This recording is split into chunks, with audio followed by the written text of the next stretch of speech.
alle sammen, og velkommen til min allerførste video. I dag tænker jeg, at jeg vil vise jer, hvad for nogle ting jeg har købt i den seneste tid. Jeg har været ude og shoppe måske lidt for meget, og derfor tænker jeg, at jeg vil vise det her på en video, i stedet for måske at lave et langt indlæg med alle de ting, jeg har købt. Jeg har jo både været på ferie, og så har jeg fået et nyt job, hvor jeg selvfølgelig er kommet til at købe måske lidt for mange ting.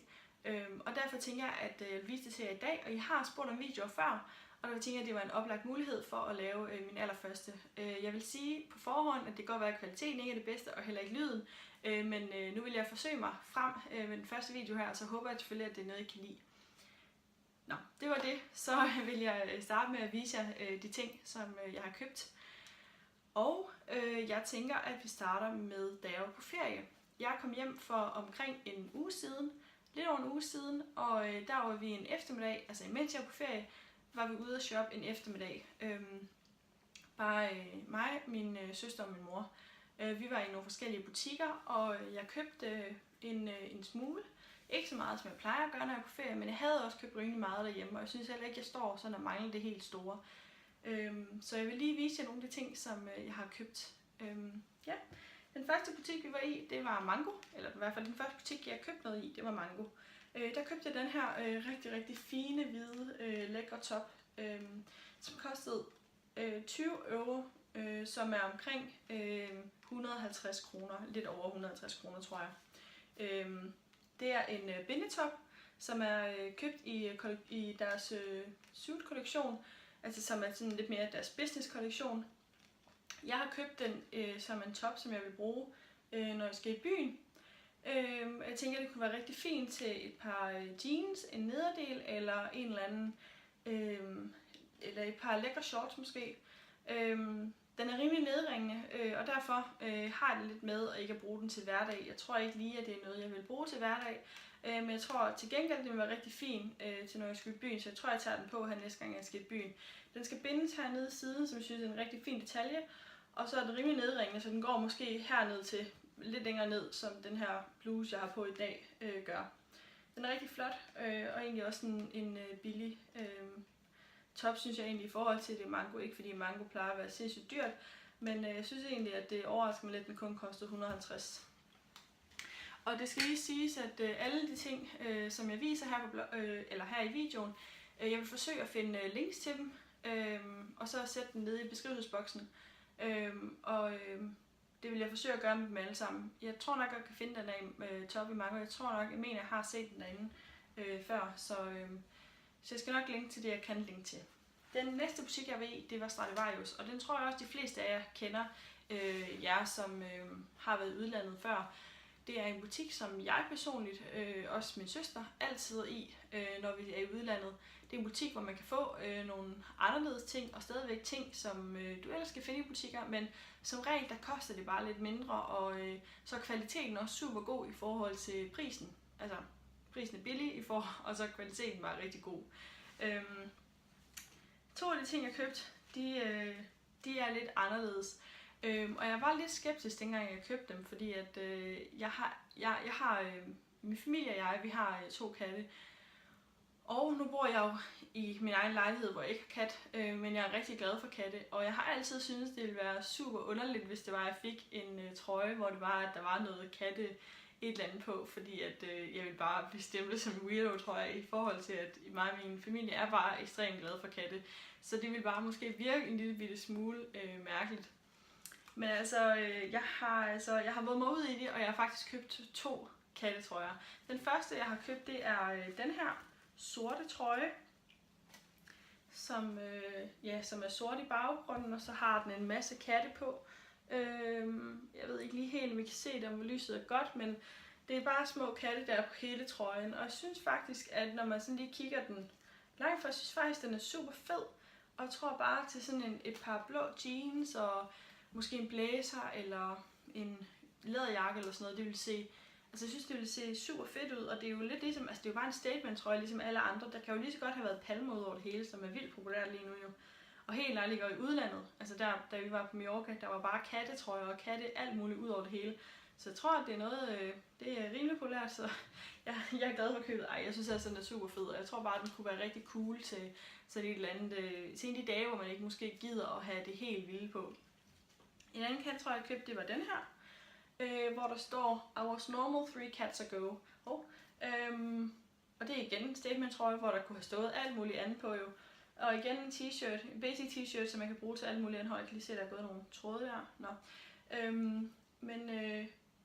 Og hvis I så mig på Snapchat her den anden dag, så var det jo den her trøje, jeg gav til min veninde Maria.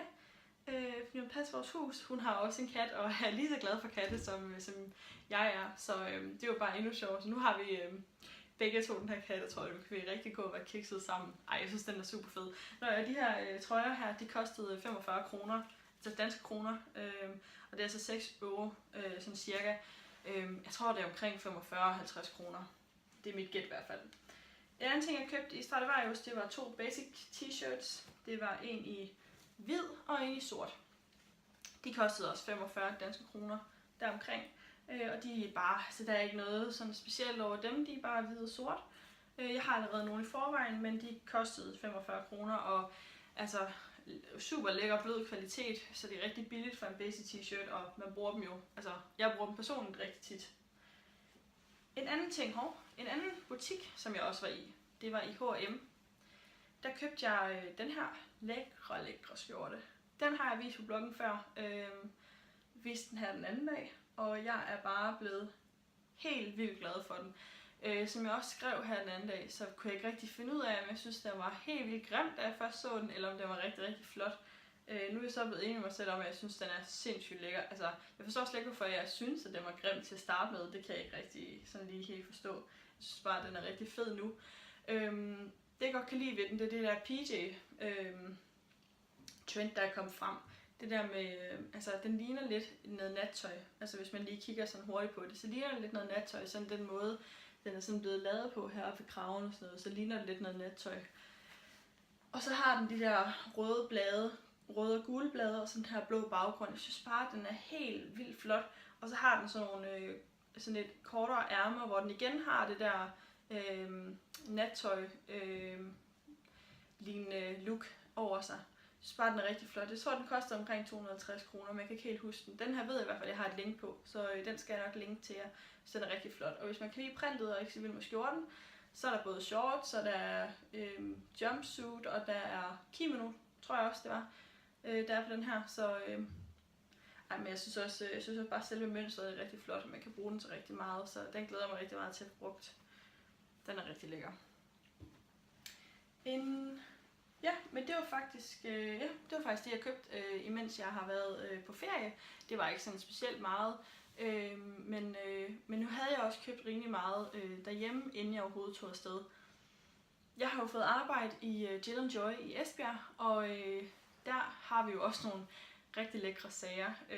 Og jeg kom til, men jeg skulle jo have noget nede til butikken, så jeg har måske gået en lille smule amok også inden, fordi at så mange dage skulle jeg heller ikke arbejde, inden jeg skulle ferie, og så kom der jo 3 uger, hvor det var, der kunne komme alt muligt andet nede i butikken.